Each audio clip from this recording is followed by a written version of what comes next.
Welcome to the Calm Mom Podcast, the show for ambitious women ready to get off the hot mess express. I know you've got a lot going on. You work so hard, you're raising an incredible family, and sometimes it can be overwhelming. I'm your host, Michelle Grosser. I'm a certified master life coach, attorney, wife, and mom. And years ago, I was right where you are. I was running a busy law practice while raising a family, and I was on the fast track to burnout. I thought I just needed to be more organized or have better routines, but it was learning how to heal and regulate my nervous system that expanded my capacity to gracefully hold more of this big, beautiful life. You too are worthy of an extraordinary life in and beyond motherhood. Learning to be a calm, anchoring presence in your home and at work is going to be your superpower. If you're here to do the inner work that brings a sense of calm amidst the chaos, I'm here to join you on that journey. Each time you press play, your growth continues. So let's get at it. Hey, welcome back to the Calm Mom Podcast. It's Michelle Grosser here, your host, your master coach. I'm so grateful you've taken some time to spend with me this morning. We're going to talk about some habits that might be causing your burnout, my friend. It's going to be really good. But before we do, you have probably heard and seen that registration for the summer cohort of Restore is open. This is my small group coaching program to regulate your nervous system, heal your burnout, ignite your energy. I want to let you guys know what Heidi had to say about Restore. She was in our last cohort. She says, before working with Michelle, I was experiencing low self-esteem, loss of identity, feeling lost, edgy, irritable, disconnected, all at the same time.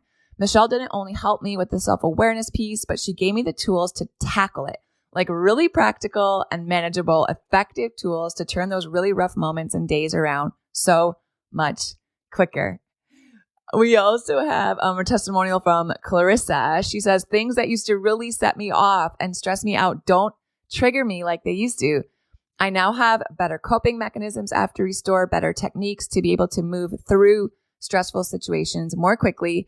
And that stress just doesn't impact me like it used to. This could be your story, you guys. I'm not sure what your summer's looking like, but I would venture to guess you might spend 30 minutes a week scrolling your phone. And instead, you could spend that 30 minutes learning how to regulate your nervous system, following my step-by-step guidance. I've laid it all out for you guys. You'll be supported by a community of incredible women who are going through the same journey, all with me as your personal guide. I know you're over it. I know you're over the anxiety. I know you're over the overwhelm, the burnout, the irritability. I know you might even have listened to this podcast for a while and you know what you need to do. But knowing what you need to do and then actually like having a step-by-step plan and a guide so you can take action on those things, that's two different things, right? So if this feels like I'm speaking to you, join the summer cohort. Like imagine going into the fall, into the next school year, into the holidays. Imagine just going into the next season feeling so much better. You're worth it, my friend. We start next week. If you're listening to this live, click the link in the show notes, michellegrosser.com/restore. Register, save your spot today. I want to meet you. I want to work with you. I want to coach you. I want to teach you. I'll see you there.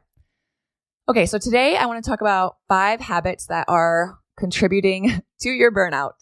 Burnout is a slippery slope kind of thing, right? Like it doesn't happen overnight. It kind of creeps up on us. And it happens because we get kind of stuck into or sucked into these habits and these patterns that we've been running for years, probably even decades for most of us, right? Patterns in our thinking, patterns in the way we speak, patterns in our behavior. So much of what we're doing, so much of this stuff, right, is without our conscious awareness, i.e. you may not even be aware of these 5 sneaky habits that are causing you to burn out.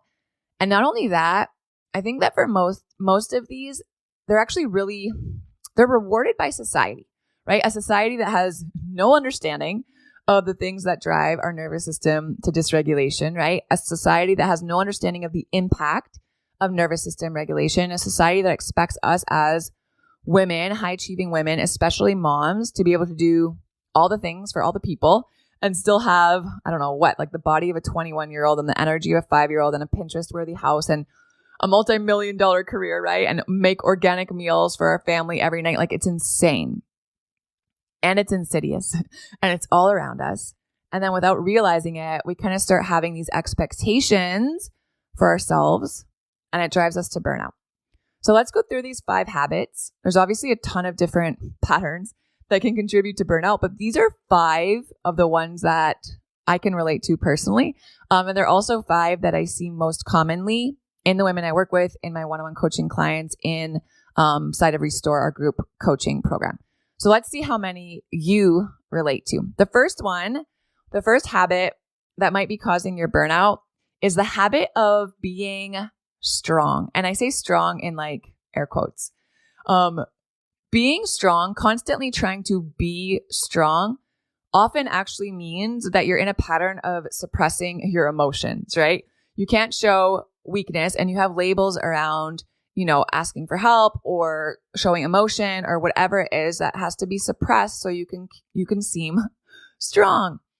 And over time, suppressing your emotions, right? Bottling everything up, pushing it down can lead to increased stress and anxiety, because those unresolved emotions, you guys, emotion is energy in motion. And if we're not releasing those emotions in a healthy way and they're being repressed and they're being suppressed, it builds up. That energy builds up and it weighs so heavily on our mind and our body, and it zaps our window of tolerance. And we find that the littlest things then, right, set us off because we have no space. Suppressing our emotions rather than actually feeling them, processing them, releasing them in a healthy way, that reduces your emotional resilience. So all of a sudden, like the littlest things seem to bring up such a big emotion in you, a big reaction, and you and probably the people around you are like, whoa, like where did that come from, right? So when life happens, because life's going to keep happening, right? Challenging situations arise, our kids trigger us, whatever it is, our ability to cope, it diminishes, especially our ability to cope effectively. And that leads us to feelings of overwhelm and feelings of burnout. We actually have a whole week inside of Restore focused entirely on emotional regulation. So if you find yourself frequently feeling emotionally volatile, like maybe you feel like you're on an emotional roller coaster, maybe you find you're reacting instead of responding, maybe you notice your family even feels like they have to walk on eggshells around you because they don't want to set you off. Or maybe the opposite end of that spectrum, like maybe you're aware that you're not actually showing or feeling a lot of emotion. Maybe you tend to suppress or withdraw and, be quote unquote strong. And that's causing you to feel all the things that come with that, right? Bitterness, resentment, you're just annoyed, you're exhausted. Either way, you need practical tools to help you regulate your emotions. And there's a whole module inside of Restore where this is exactly what I teach you. The other thing with being strong is that there's so much striving in it. Striving to be strong it's often paired with this tendency toward perfectionism. So if you're someone who tends to have unrealistic expectations for yourself, right? Really high goals, you don't allow yourself any leeway, any flexibility, you don't allow any room for error or mistake. That constant pursuit of perfection, like being able to do all the things, like we know in our mind that this is exhausting and it's unsustainable. But when we get stuck in this pattern of being that strong one, it's going to lead us to burnout, right? It's this unconscious need to prove that we're strong, right? That we might even be reluctant to ask help or seek support from others, right? We can do it all ourselves. And that causes us at the end of the day really to be isolated and maybe even lonely and certainly exhausted in time. So that's the first one. The second habit that might be causing your burnout is you might have a habit of worrying more about what other people think than what you actually think, right? It's kind of a pattern of people pleasing. And what does that lead us to? Well, I think first, when it relates to burnout, it leads us to a pattern of over committing. Like, how many of you can relate to being someone who is over committed? If we have patterns of people pleasing, we tend to take on too many responsibilities, right? We want to keep everyone around us happy. We want to be able to show up for them. But what happens? We have this overwhelming workload, this overwhelming calendar. There's no margin. There's no space. It's excessive, right? Every commitment we're saying yes to It's stretching our time, it's stretching our energy, and it results in chronic stress. And when we're super worried about what others might think, it also puts us kind of in this trap where we feel like we can't say no. And maybe you can relate to this, right? It's like this fear of being rude, this fear of disappointing others, this fear of being judged, this fear of not seeming strong, right? That in that air quotes again. And it causes us to have a hard time saying no. And that causes us to overextend ourselves. And that causes us to not have any time to recharge, right? And just be. And it's that kind of domino effect that can lead to burnout where we're like, man, how did I get here? And then we look back and we're like, oh, it's been years of these patterns. The other thing too about worrying so much about what other people think is like just that, you guys, it's exhausting. The effort to keep everyone around you happy, the effort to keep like meeting everyone's expectations, it requires you to be in this constant state of like monitoring everyone's responses, right? Monitoring everyone's actions, monitoring everyone's potential reactions. And that takes a toll on your mental health. So that's number 2. Number 3, the third habit that may be causing your burnout, and listen up here, if you're spacing, come back to me because this one is so prevalent and so many of us are so unaware of it. The third habit that might be causing your burnout is that you may be operating in an imbalance of your masculine energy. I coach a lot around energetics, especially those of you who are like me, the leaders, right? The doers, the high achievers, the ambitious ones, the competitive ones. Like if that is you, listen up because this is going to help somebody.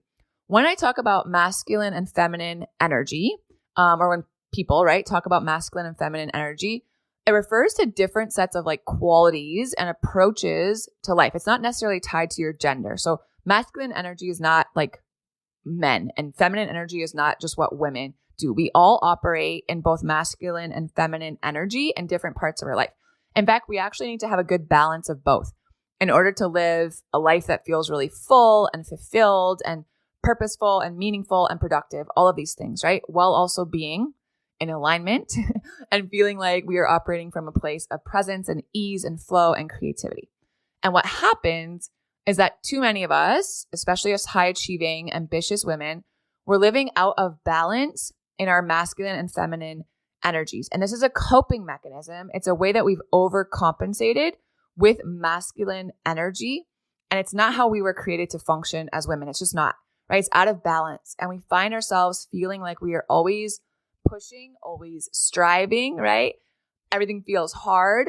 And it's because our energetics are out of balance. It's because something has happened in our life experience where we felt like our feminine energy is not a safe place to be.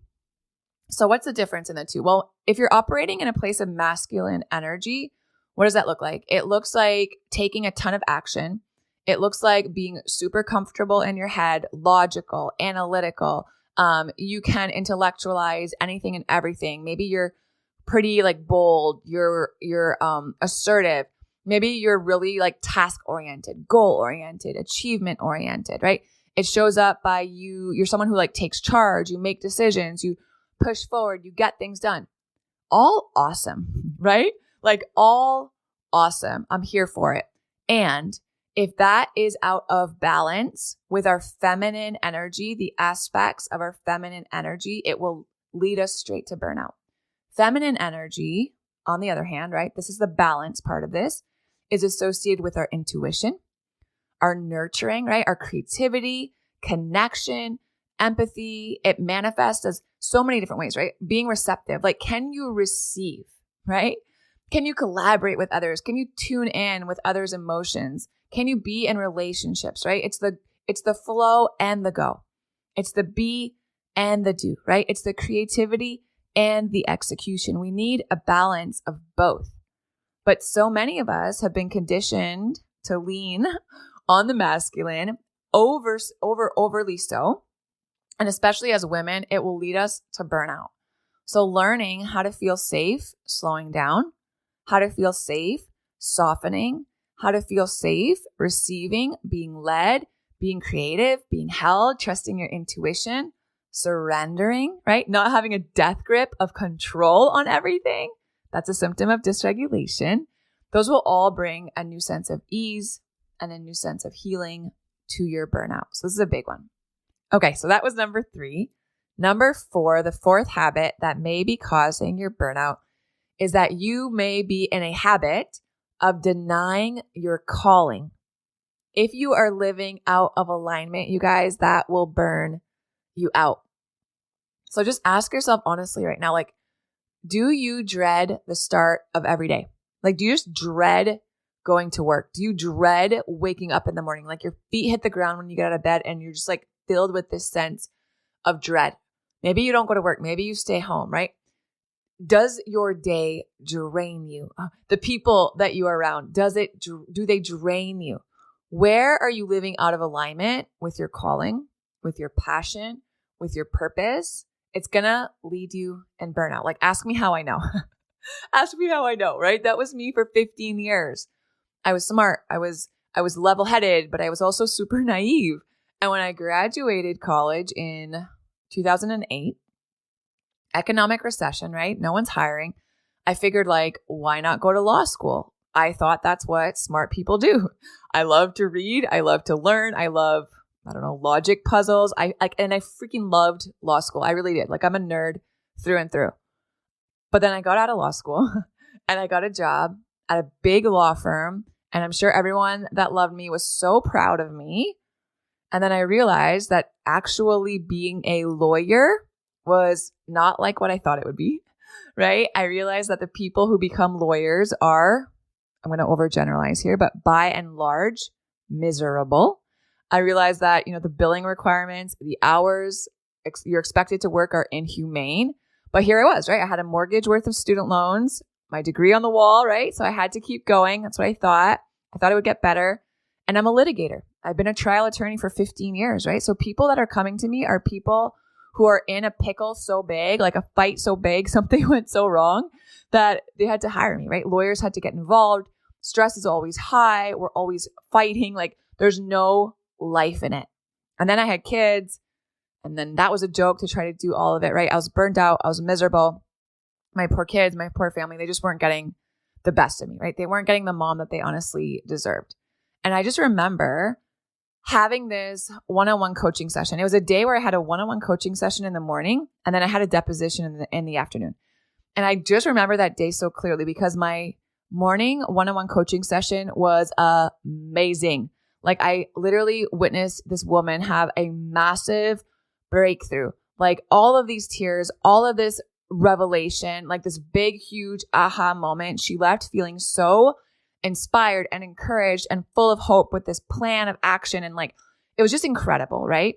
And then I had lunch and then I took a deposition that afternoon. And I remember so clearly I was deposing a woman who owned a company. And her employees had allegedly been negligent and they had caused some damage to a property. And here I was, right, grilling her, honestly, because that was my job. And I just remember watching her as I'm asking her this whole series of questions. And mind you, I'm being kind. I'm being, as gentle as I can be. I'm being respectful. I'm being professional. But my job is to just ask her this series of questions, proving that her people were not following protocol, that they weren't doing their job right, that they were negligent, that they caused all of this damage. And I just remember watching her posture change. And I remember like 5 minutes into grilling her, her shoulders just start to slump and her head kind of comes down. And I'm like, I don't even know how to say this in the way, but like, it feels like I'm just beating her up. And mind you, like, I'm trying to do this in a really respectful way, but that was my job. And I just feel like God just laid it out so plainly for me that day. Like how for me, practicing law in the way that I was for me. Now, people need to practice law. I'm so grateful for those that do. But for me, it was a denial of my true calling, right? And this is my story. But I think a lot of us have a similar story, right? It's like I saw in the morning something that gave so much life. And then I saw in the afternoon something that just like was life sucking. It sucked the energy. It sucked the will. It sucked the fire out of this woman. And I think so often we feel stuck doing the same things over and over and over, even though we have no passion for it.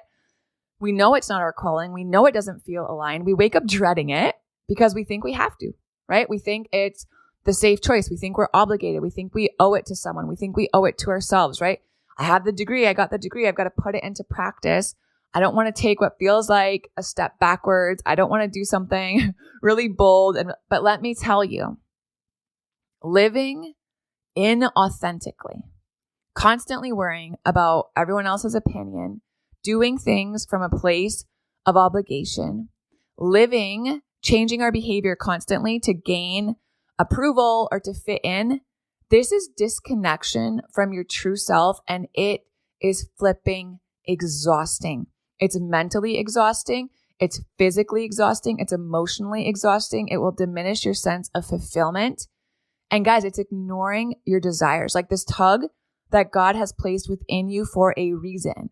It's ignoring your values. It's causing this deep sense of dissatisfaction, right? In the depths of your soul.